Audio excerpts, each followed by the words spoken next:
Hey everyone, thanks for tuning in. I am sharing a position from a game that I just played that I think turns into a really cool puzzle, which, as you can see, is mate in 4, or as I have labeled it, mate in 4, because it didn't seem obvious to me at all that there is a mate in 4 in this position. Unfortunately, in the real game, this is how the game ended.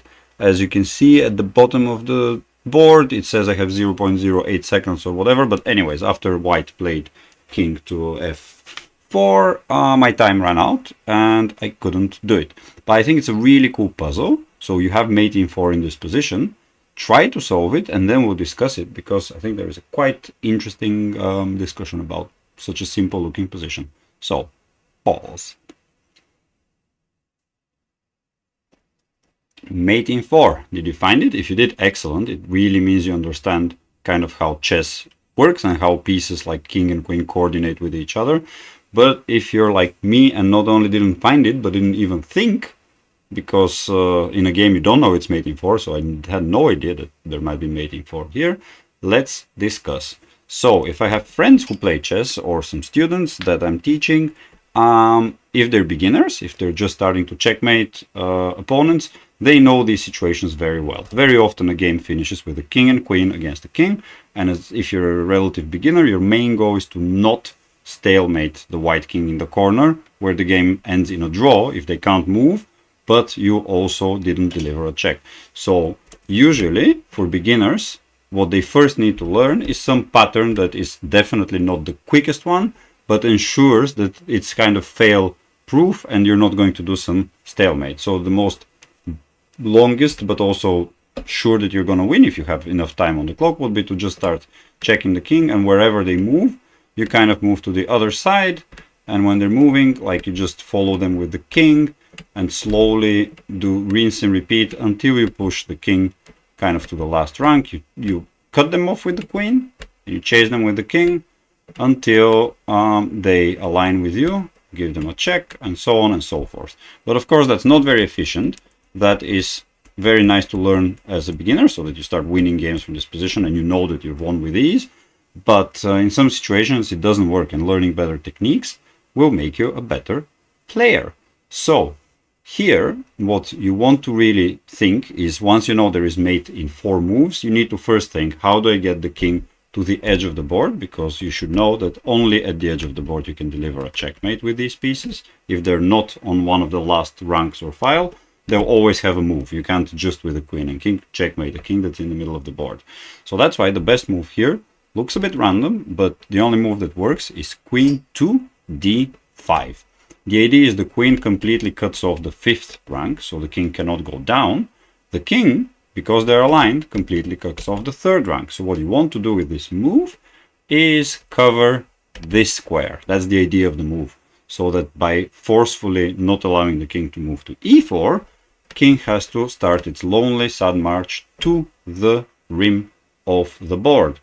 Again, in this situation, what you want to do is maintain the king not being able to escape downwards. Now we have mate in 3 moves, and again only one move works. So the idea is the king is still doing their job of protecting the 3rd rank, and the queen needs to move here. That's the only move that pushes the king further and really sucks the air out of the escape plan for the white king. So the king here has 2 moves. It's not a good move to go straight to h3, because it will be followed up with an immediate checkmate with the help of the king. So yeah, you know what I mean. So the best move to prolong the game for white would be to go to h4. And here the puzzle keeps being cool, because still there is only one correct move. There is only one move from this position to mate in 2 moves, even though obviously you're winning. So typically, if I have a student, even an intermediate player, and if I have low time, I also would probably play queen to g7. That's not mate in 2 moves, it's probably mate in 3 moves, or if you mess up something in 4 moves, but it's a foolproof mate, because the queen will kind of block this square, so you soon align your kings and you checkmate. But if you want to be really cool and mate in the least possible moves and think about that concept, you should actually use your king now, because with the move king to f3, you block again the only square that prevents the king from staying at the back. So earlier, first we needed to use our queen to not allow this square, then use the queen to not allow the f4 square, and now we're using the king to not allow the square on g4. So now white has only one move, they can't go to the 5th rank, you've freed up with your king the 3rd rank this time, and from here finally we have a relatively easy solution because we have 3 moves that all don't look very difficult to find in order to deliver a checkmate. So this is the mate in 4 at every step of the way except the very last move. You have to find the only correct move, and that's why I thought it's a really cool puzzle. Like, who would really mate in 4? I really think I would follow for something like that. The problem is, like, good players don't have this situation because they can their opponent usually resigns. But I wonder if people actually who are really good at chess, like let's say from international masters and above, actually find these moves, or do they really quickly play the more obvious moves?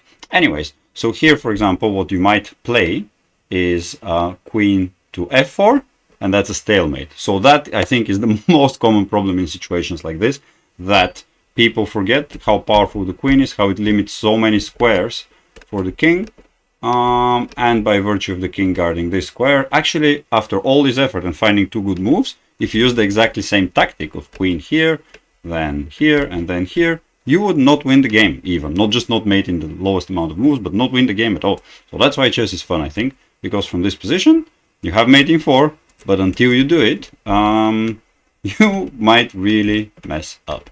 But what a beautiful quick checkmate. Not queen to f5, king to f3. And now, from here, pick your poison. I think probably the funniest one would be just to play like that and pretend you're a rook. And that's it. Thank you for watching. I hope you like this puzzle. And yeah, I found it really cool. Good luck with your mate in 2, 3, 4s and so on and so forth. Bye.